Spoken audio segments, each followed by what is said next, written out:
皆さんこんにちは. It's me, Shogo. Yeah, Harumi. We have developed a very good habit of taking these podcasts during the day. Thank you very much, guys.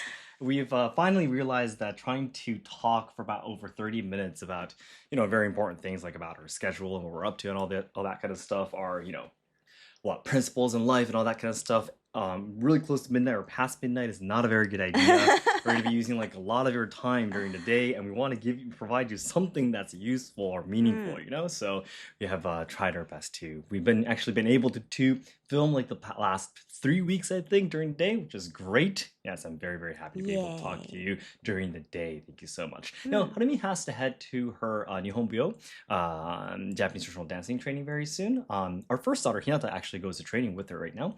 So we won't be able to talk for such a long time, but we are here right now. First of all, I am here actually on my own in this video. First of all, I have to explain.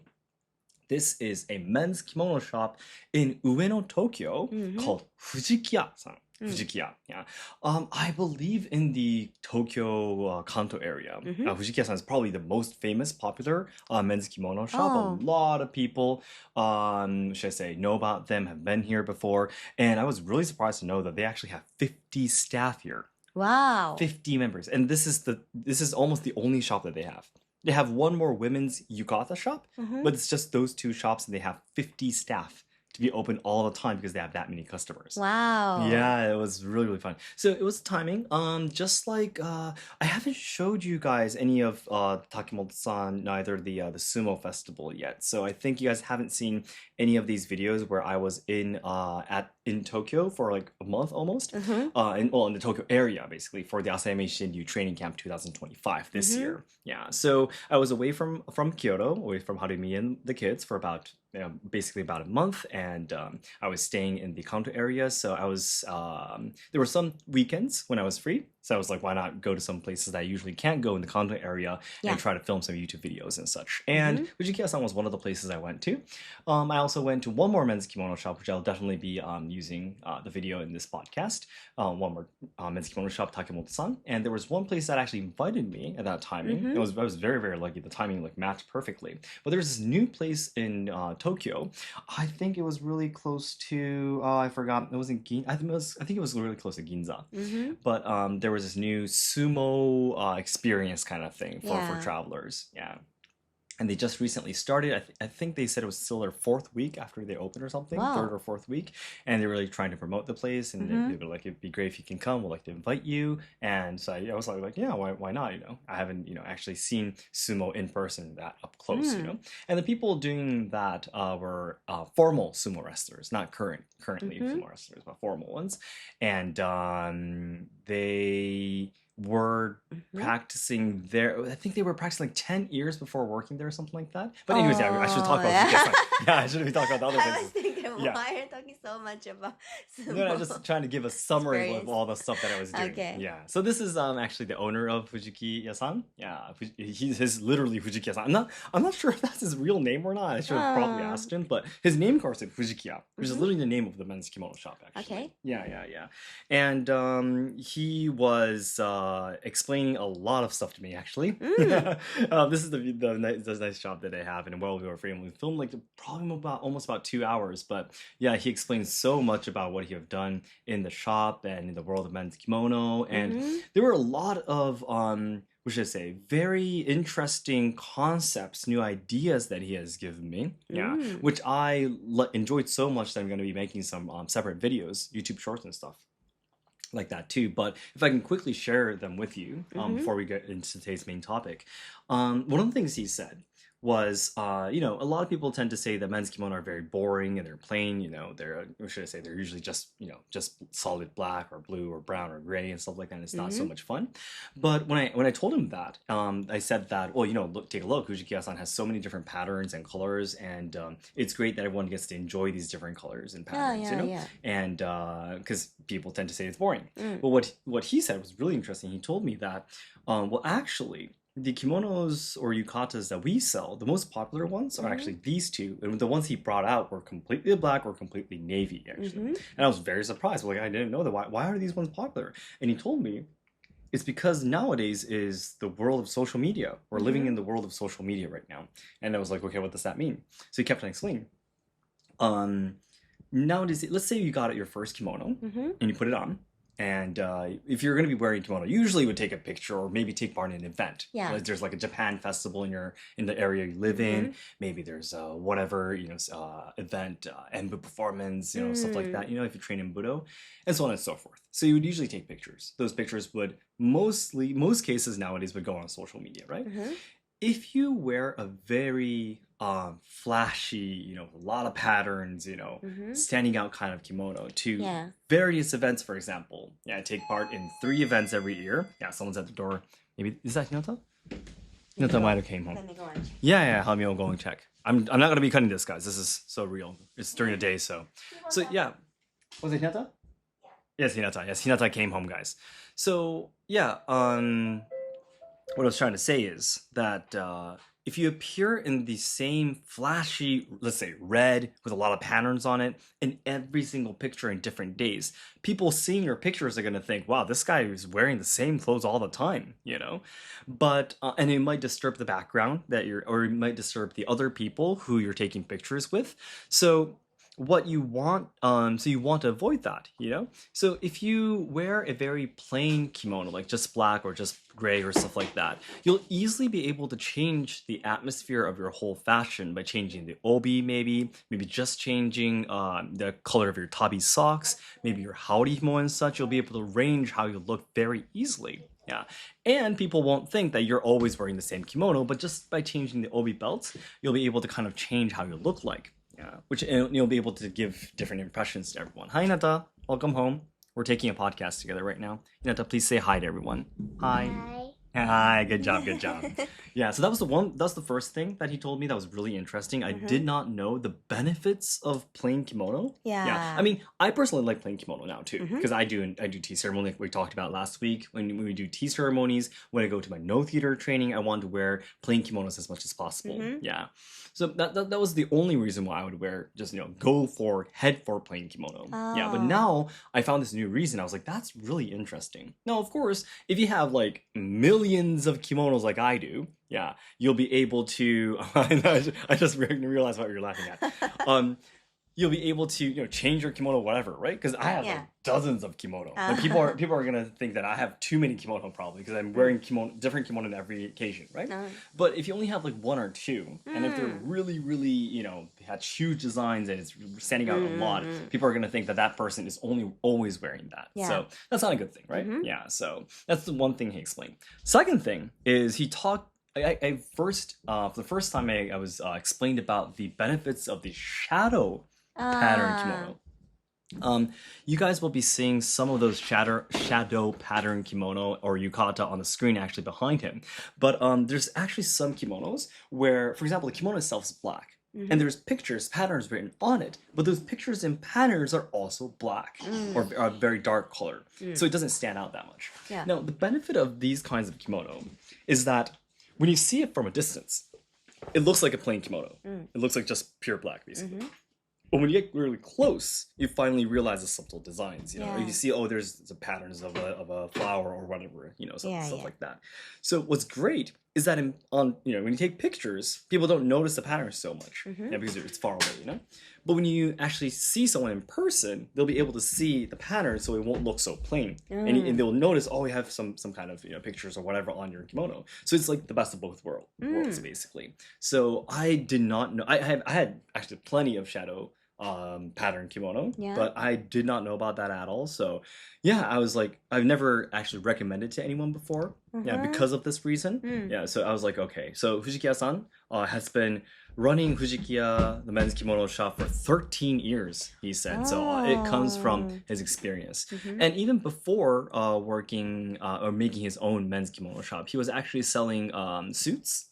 Yeah, at those big in Japanese we would call them depato, like Isetan, that kind of stuff, like really expensive type of suit shops, and he was actually working there, tailoring suits in for everyone, people like that. So yeah, so he has a lot of experience with fashion and clothing. So yeah, it was really, really fun talking with him. I learned so many new things, and I was really able to, especially going to the other men's kimono shop I mentioned earlier, Yeah, which yeah. you'll be seeing a video very soon, maybe in a few weeks, is Takemoto-san, right? Mm-hmm. Takemoto-san, both Fujita-san and Takemoto-san, I've been following them on Instagram, and I've been, seeing what kind of kimonos they have and such. But kimonos too really have like different ryuha styles. I know, There's no names yeah. to it. There's no names to each ryuha, but it's just like same as fashion. Even though Mm-hmm. it's kimonos, if you really start going deeply into the art, it's almost like before you start training in EI, you would think EI is one thing, but when you Mm-hmm. actually start going in, you realize there's so many different yuha styles.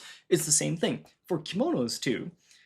There is a difference in how much you want to, what should I say, follow the traditional rules. Yeah. Yeah. To the other side, which is breaking those rules and creating new styles of fashion, Mm. like wearing hakama pants. Mm-hmm. Literally, it looks like a hakama on the outside, but it's literally just pants. Yeah, yeah. It has like those folds in the front, Mm-hmm. but it's literally like jeans kind of thing. The Mm-hmm. shape is literally like jeans and stuff like that.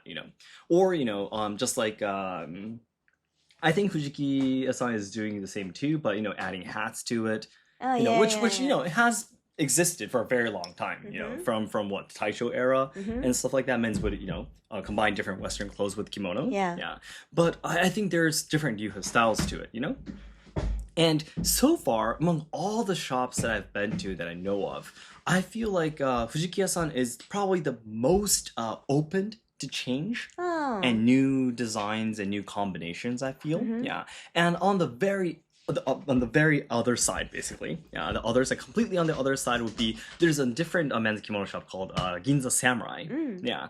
And they basically don't have any ready-made kimono at all. Yeah, So yeah, it's yeah. all from the fabric rolls we call tammono in Mhm. Japanese, and they're completely plain, no patterns at all. If you're going to be enjoying the patterns, is the patterns of the fabric. No Oh. paintings or anything on it, basically. So it's very, very simple, but very traditional. Mm. Yeah, no mixing with whatever other kinds of clothing. Mm. And then in between, there's the other shops like the Takemoto-san we went to, Kato Shoten in Kyoto, Yeah, that we yeah. work with, Kato Shoten-san. Yeah. And there's also the Eitaro-ya-san. Yeah. Mhm. Eitaro-ya-san is a little bit more on the traditional side. Yeah. And then right in the middle, I feel, is probably Kato Shoten-san. Yeah. Mhm. Mm-hmm. Or no, sorry. Right in the middle might be Takemoto-san. Yeah. Could be I- somewhere around there, though. I think so. Yeah. Because Takemoto-san has three shops, right? 3 shops, yeah. Yeah. So he's like three different Yeah. He has some. formality. Exactly. He has some Yeah. very, very cheap type yukatas and kimonos on sale Uh-huh. too, and one of the branches that he holds. So, yeah. So And also the tammono. The exactly. fabric He has a rolls lot on of the those shop. tamono too. So Uh-huh. it's really interesting. Yeah, once you really start loving men's kimono or women's kimono too, it's the same Mhm. thing. But you find that there's so many. It's actually very different, and each shop has its owner's taste, basically, and you Yeah. can really see it by not just by the kimono that they have there, but also by how they display their kimonos, how they show it, how they Yeah. present it in their Mm. shop. It's very different. Yeah, Mhm. so. I think it's fun. Of course, when you have limited amount of time, unless you are like really in love, obsessed with men's kimono, Yeah. I'm sure you wouldn't be going to different men's kimono all the time like I do. Yeah, but if you have a chance, to come to Japan once in a while, maybe once every few years, for example, if you can try out different shops, yeah, you'll probably be able to find one place that you like probably feel the most comfortable. Yeah. Being there, So, yeah. So far, I absolutely love Kato Shoten-san and Kato-san's taste, of course.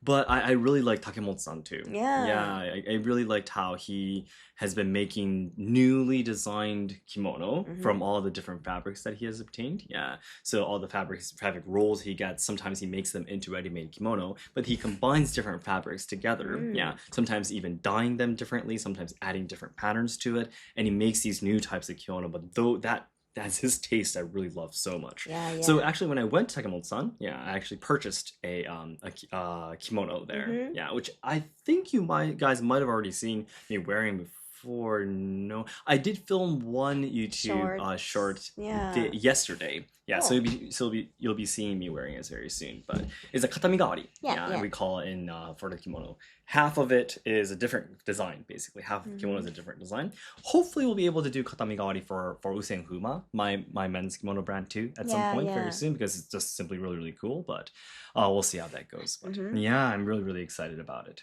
All right. Now, I was talking with Harumi this morning a little bit about men's kimono, and not just men's kimono, but just about how what should I say, a really efficient way to learn something new. Speaking of men's kimono, guys, I've been holding free men's kimono online lessons, for a while. I think I've been holding it for like 3 months now. I think I started somewhere during summer. It was like the yukata season, so I was doing yukata lessons too. And one of the reasons why I started these free online lessons for men's kimono, number one, of course, is because, I'm going to be selling men's kimono. So I wanted to have more people who are interested in men's kimono to come to my Patreon page. They'll be able to obtain new information from me.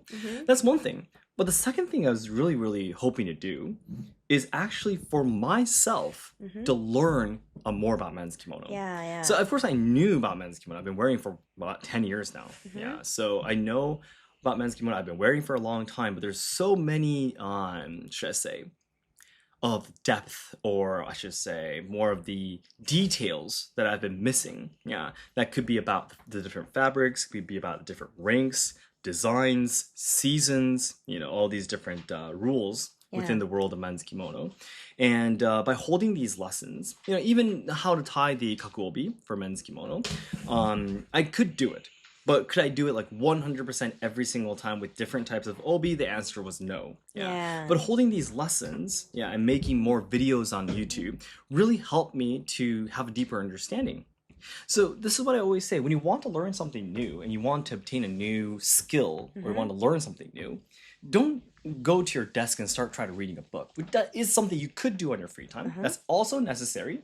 That's where it starts. But you have to have a plan ahead of where you're going to be talking about that to someone, where you're going to be presenting that to someone, showing that to someone, explaining what you've learned. You got to set this up first. Yeah. So it could be, if you're not so big in social media, for example, if you're not into social media so much, it could be, I see my family, like I have time to spend time with my family, once in a while. You can explain it to them. Yeah. Or if you meet your friends once in a while, you can explain to them what you've been learning recently. I recently started flower arrangements and this is what I do right now. Yeah, and you can explain it looks beautiful, right? And you can explain to them, well, there's actually some rules to how you do the arrangements and explain it to them. When you have the chance to not just put in information into yourself, but bring it out to someone else, I'm sure a lot of people know about this already. When you start teaching something, you finally start to understand things. Yeah. And until you start teaching, you can't say that your skills or knowledge or technique is or sophisticated or refined because you don't fully understand. It's only inside you and you've never taken it out before. Yeah.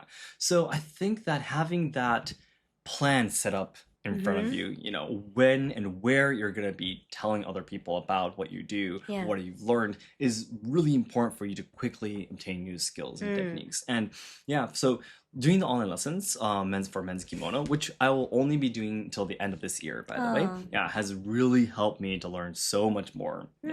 So I was telling Harumi that, for example, I probably have been embarrassing myself so much in the tea ceremony. Not to other people, but to my sensei, of course. In the end, it's just fashion, so you don't have to be so worried when you come to Japan and such. But with my sensei, I have to be very, careful, and I have to be very formal with her, right? Because she's my tea ceremony sensei. I've probably worn, the wrong kimono for wrong seasons, wrong kimono for wrong occasions, and there were some times I was wearing a kimono that would probably be used more for cosplay and stuff like that. Of course, I'm not saying cosplay is bad. Again, it's not suitable for tea ceremony. I'm not saying. And I was also saying that when Nagi enrolled in her preschool, there was a preschool, a ceremony basically, right? Enrollment ceremony. And when we took part in it, Harumi was wearing a kimono. I was also wearing a kimono. And I was wearing a monsuki hakama. Yeah, if you know about men's kimono, monsuki hakama is the highest ranking kimono above all. So it's the black kimono with the crest, the white crest, and also the hakama with the stripes. I was telling Harumi this morning that if I were to take part in the same ceremony again, which we will be doing, by the way, next Yeah, year, because yeah, yeah. Zen is going to be, becoming a preschool student very soon. I wouldn't wear a Monsuki Hakama anymore because Monsuki Hakama is way too formal. And it's just a preschool's, enrollment ceremony. I think Monsuki Hakama would be like of course it could be for funerals for men's too, but it would be a more bigger celebration, and especially you would wear that when you're the one that's being celebrated. Oh. Yeah, I feel so. So it should be an occasion where it doesn't happen all the time, and it happened because of your efforts. Enrollment in school and stuff like that, you do because you've grown older usually. Yeah, so it's not that. This what should I say? This is not written in any textbook, and people would explain it different ways. This is what Hanami started to say. Okay, Shogo, that's how you feel. Okay, so you felt that Monsuki Hakama is too formal, so you wanted to rank it down a little bit, maybe chirimen, maybe omeshi. Yeah. I talked about this in one of the men's kimonos online lessons, by the way. There's an archive of me explaining about the different ranks, so you can take a look at that if you're interested. But the slightly lower ranks, still very formal, but slightly lower would be a fabric called the chirimen, and lower that would be the omeshi, by the way. Yeah. But I said next time for Zen ceremony, I would want to wear those chirimen or maybe the omeshi. Anime said, yeah, that's what you feel. I think that's great, but at the same time, it's really up to each ryuha. Getting back to that story, by the way, everything's connected today, guys. Yeah. But getting back to the ryuha story, but that really depends on you. Yeah.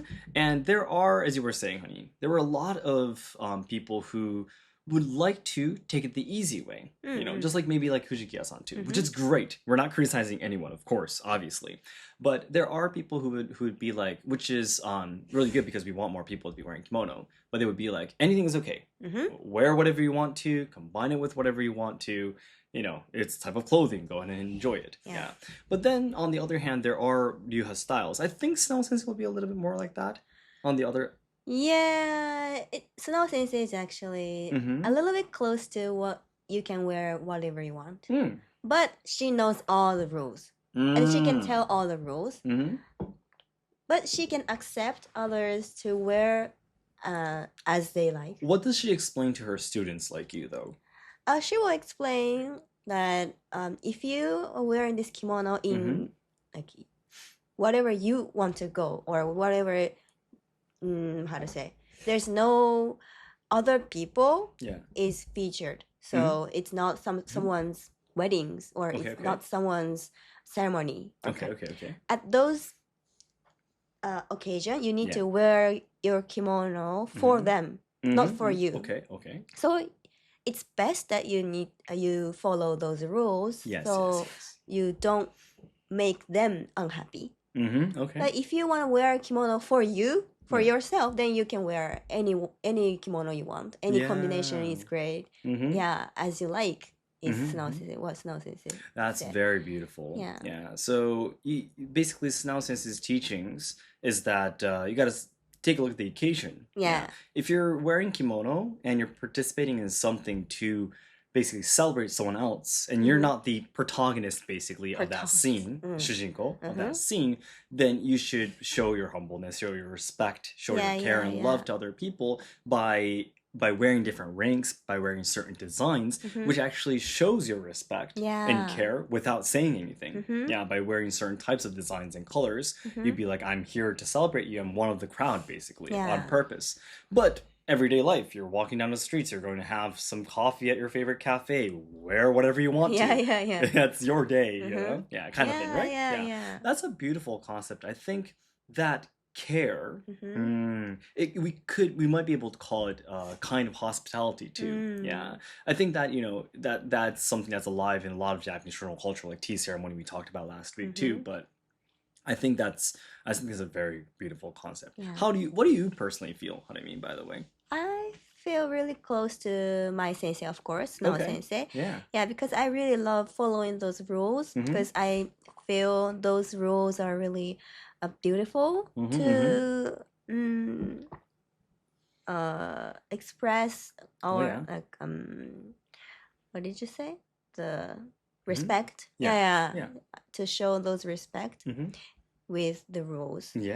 So I really love those concept. Mm-hmm. Yeah, and of course I really like the way they do the dressing Yeah. of the kitsuke is Mhm. really neat. Mm-hmm. So I really love to follow Snow Sensei's rule. Mm-hmm. Yeah, not to like wear some kimono with other Types clothes. of clothing. Yeah. Western.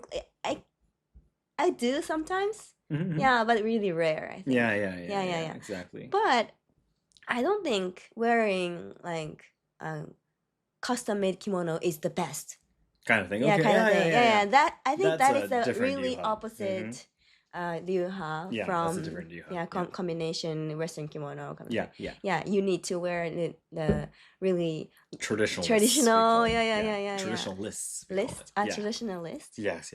Yeah. People who really are very strict about the traditions. Yeah. We call it that way. Or the kamon is always need to be your kamon. Oh yeah, no or- one else's. Yeah. Thing. Yeah, I totally understand. No, we talk about this all the time, but we simply, it's not like we're not that bored, to be honest, to go around and criticize other people's fashion. There's so many bored people who have nothing else to do on the internet who has to, or even on the streets, we call them kimono police, right? They have to go around and fix other people's fashion. Like, how bored can you be? But we're not that bored. We just simply, you just be there, and there are things that attract you and things that don't attract you. Harumi and I are more of when we see something that has a set of rules and there's ways to express something without saying anything, we feel that's beautiful. Yeah. By doing a certain kind of motion, like in tea ceremony, and by wearing certain types of clothes, you're expressing something naturally by that. We feel that's really nice. That existing. So I definitely am like right in between two, to be honest, because I do wear very flashy kimono. I do wear completely red kimono with a completely red halo sometimes. I have a lot of patterns on the kimono I wear, but at the same time, do I wear a shirt, with a collar inside my kimono? No, I would like to wear a juban. Am I going to be wearing leather shoes with my kimono? No, I would want to wear a zori and a seta, kind of thing. There's a borderline somewhere inside us, I think. But yeah. And this last thing, guys, Harumi has to get going with her training now. But one last thing I want to ask you guys. When we start talking about these, Japanese traditional culture related stuff, for example, if you're listening to this and you're training in Asayama Ichiden Ryu, there's a lot of rules for everything you do. The rituals, the etiquettes, the bowing to the katana, when you move, how you turn around, in tea ceremony, how many steps you take, where you walk on the tatami, everything there's so many rules. And when we talk about these things, there's always a certain kind of people, not just on the internet, not just outside of Japan, but also in Japan too, where they say, oh, there's so many rules, you guys are all tied up and you can't do anything, and it's just too, what should I say, squeezed up, and too tense, all that kind of stuff. And there are people who constantly criticize that. When I make videos talking about the rules for kimonos, they're like, I've never heard of so many rules for clothing. That's so tiring. What would you guys say if you guys are listening to this podcast? I'm sure most of you like Japan's traditional culture, and in some ways you might understand or not agree, but show some interest in Japanese traditional culture, right? Which has a lot of rules. Or if you're deeply into something, training in tea ceremony, wearing kimono, doing Asayama Ichiden or other Budo, people, I'm sure you've seen these people saying these things, or maybe someone has told you before, like, why are you so caught up with all these rules, What would you tell them, by the way? What would you say to them? I would say, when it comes to kimono, let's say, I can talk about Ichiden Ryu forever, so let's stick with kimonos. I think it's the same for any types of clothing. Let's say for Western suits, tuxedos, mornings, it could be the same. But when you wear, those have a lot of rules too, right? Like what color has to be wear, if you're going to be putting this color, I don't know, necktie, then you shouldn't match it with this. I'm sure there's a lot of rules. I don't know anything about them, but I'm sure there's rules, right? If your suit is going to be this color, your shoe has to be this color, kind of thing. If the shirt is this shape, then you cannot have the tie. Right, that kind of stuff. It exists not just in Japan, obviously. when you have these rules, it's not just for other people, or you're not only trying to impress other people, for men's kimono at least. When you are wearing a yukata, when you're wearing a monsuke hakama, again, the most formal type of kimono, how you are is different too. Yeah. Yeah, there are people who are like, oh, it's just too troublesome, just wear like a shirt and half jeans all the time kind of thing. You know, well, that's fine if you want to dress up like that all the time, go ahead. But I want to be a different person in these special occasions. Yeah. I want to, because there's rules, because there is a rule saying that monsuke hakama is the highest ranking kimono, by wearing that, not do I only show other people, but my mindset, my heart, my mind will be ready for that occasion. Yeah. Yeah. So, you know, you can't be sitting completely straight up and be in a very strict mood while you're in your underwear, right? That's a bit difficult to do. So there's different meanings to fashion and the clothes you wear, not just how people will see you, not just how you're gonna look on social media. You know, that's the culture that everyone around the world has, you know, been making. So I feel denying. Of course, if you don't want to follow the rules, go ahead. I'm not gonna stop anyone, as I said. But I don't feel like anyone has the right to criticize people who wants to follow the rules. Yeah. I personally feel it's a really a good way, as you said, like your sensei said too, a way to show respect and care, you know, without having to go up to tell them, I really respect you and care you know. Just by seeing kimono, it's a silent communication, you know, which is done in a lot of Japanese traditional culture, which I feel is a very beautiful culture that should be shared around the world. I'm not saying that just because I'm Japanese, but just as a human being, I feel that's a very important culture that we should carry down so that more people around the world can enjoy it. Whoever agrees with it or wants to have fun with it, you know? So, wants to have fun with it, wants to do more of it or learn more of it, you know? So, I just wanted to share this. So again, in the comments, please let us know what you would say or how you would answer that. You're training in whatever, and people come up to you and say, there's so many rules in what you're doing. Like, don't you feel uncomfortable, you know, being tied up on all these rules? I think there's a certain the concept of freedom, I feel, and what we are doing, like in Asayama Ichiden Ryu training, for example, these two concepts don't fight each other actually, but a lot of people think they're fighting against each other. Having freedom, and having your, what should I say, own beliefs and own concepts, but still doing these traditional things. These two things can get along actually, but we're running out of time, so I'm going to be asking your opinions, guys. Please let us know what you think. I think we need some time to know they can't get along. Oh yeah, it takes time. It takes time. That's one thing, All right, then guys, please let us know what you think in the comments. If you are writing stuff in the comments, that means you listen to the end of this podcast. We appreciate it very much. Thank you so much. And again, I was at Fujikiya-san, the men's kimono in Ueno, Tokyo. I'll have the link to their shop in the description box. If you're interested in buying men's kimono, beautiful shop. One of the best things I want to say before we go today is that the shop, the people who work here, the shop staff here, all love kimono. There are tons of kimono shops where the staff doesn't wear kimono and they're just in their normal clothes and, you know, do the selling and everything. But the people here who work here are in love with kimono. That's the reason why they work here. And I think that's a very important thing. So, all right, if you're interested, please take a look. Okay. All right, guys, thank you so much. We'll talk to you next week then. Bye-bye. Bye.